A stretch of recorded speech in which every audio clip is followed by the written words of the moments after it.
ಸ್ನೇಹಿತರೆ, ಲಾ ಪಾಯಿಂಟ್ಗೆ ಸ್ವಾಗತ. ನಾವು ಈ ಆಸ್ತಿ ಖರೀದಿಗೆ ಮುಂಚೆ ಯಾವ ರೀತಿ ದಾಖಲೆಗಳನ್ನು ನೋಡಬೇಕು, ಆ ಮೂಲಕ ನಾವು ನಿಶ್ಚಿಂತೆಯಾಗಿ ನಾವು ಖರೀದಿ ಮಾಡಿದ ಆಸ್ತಿನ ನಾವು ಎಂಜಾಯ್ ಮಾಡಬಹುದು ಅನ್ನೋದ್ರ ಬಗ್ಗೆ ನಾವು ಚರ್ಚೆ ಮಾಡ್ತಾ ಇದ್ದೀವಿ ಸ್ನೇಹಿತರೆ.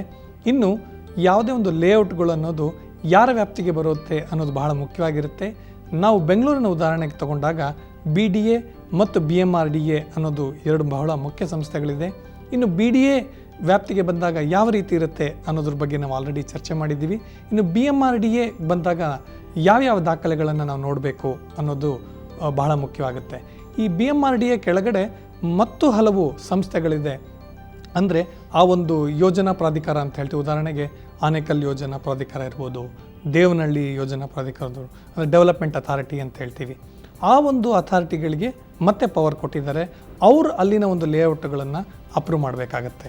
ಹಾಗಾಗಿ ಆ ಒಂದು ಅಪ್ರೂವಲ್ಲಿ ಬಹಳ ಮುಖ್ಯವಾದ ಅಂಶ ಈ BMRDAನಲ್ಲಿ ಅಂದಾಗ ಇಷ್ಟು ಜಮೀನನ್ನು ಅವರು ತೆಗೆದುಕೊಂಡಾಗ ಅದನ್ನು ಪ್ಲಾನ್ ಕೊಟ್ಟಾಗ ಲೇಔಟಲ್ಲಿ ಕೆಲವು ಸೈಟ್ ನಂಬರ್ಗಳು ಹಾಕಿ ಸುಮಾರು 60% ಆಫ್ ದ ಸೈಟ್ಸ್ನ ಮಾತ್ರ ಅವರು ರಿಲೀಸ್ ಮಾಡಿರ್ತಾರೆ. ಅಂದರೆ ಆ ಆರ್ಡ್ರ್ನಲ್ಲಿ, ಆ ಪ್ಲ್ಯಾನಲ್ಲೇ ಅವರು ತುಂಬ ವಿವರವಾಗಿ ಮೆನ್ಷನ್ ಮಾಡಿರ್ತಾರೆ. ಈ ರೀತಿಯ ನಂಬರಿನ ಸೈಟ್ಗಳನ್ನು ಮಾರಾಟ ಮಾಡೋದಕ್ಕೆ ನಾವು ಒಪ್ಪಿಗೆ ಕೊಟ್ಟಿದ್ದೀವಿ.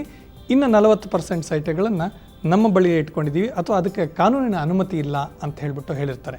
ಇದು ಬಹಳ ಮುಖ್ಯವಾದ ಅಂಶ ಸ್ನೇಹಿತರೆ. ಯಾಕೆಂದರೆ ಎಲ್ಲ ಕಾನೂನಾತ್ಮಕವಾಗಿ ಈ ಸೈಟ್ಗಳು ಅಥವಾ ಮಾಲೀಕತ್ವ ಹರಿದು ಬಂದರೂ ಕೂಡ ಈ ಲೇಔಟ್ನ ಅಪ್ರೂವ್ ಮಾಡೋ ಅಥಾರಿಟಿ ಗೌರ್ಮೆಂಟ್ ಆಗಿರುತ್ತೆ.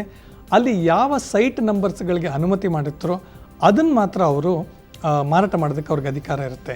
ಕೆಲವು ಸಾರಿ ಏನಾಗಿರುತ್ತೆ ಅಂದರೆ ಅಯಾಚಿತವಾಗಿ, ಅಂದರೆ ಅವ್ರಿಗೆ ಗೊತ್ತಿಲ್ಲದೆ ಕೂಡ ಆ ಒಂದು ಯಾವ ಸೈಟಿನ ನಂಬರ್ಗೆ ಅನುಮತಿ ಇರೋದಿಲ್ವೋ ಆ ಸೈಟ್ನ ನೀವು ಇಷ್ಟಪಟ್ಟಿರ್ಬೋದು, ಅವರು ಮಾರ್ತೀವಿ ಅಂತ ಕೂಡ ಹೇಳಿರ್ಬೋದಾಗುತ್ತೆ.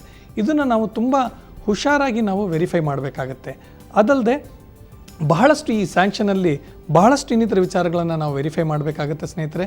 ಅದೆಲ್ಲವನ್ನು ನಾನು ಕೂಲಂಕಷವಾಗಿ ನನ್ನ ಮುಂದಿನ ಸಂಚಿಕೆಯಲ್ಲಿ ಹೇಳ್ತೇನೆ. ನಮಸ್ಕಾರ.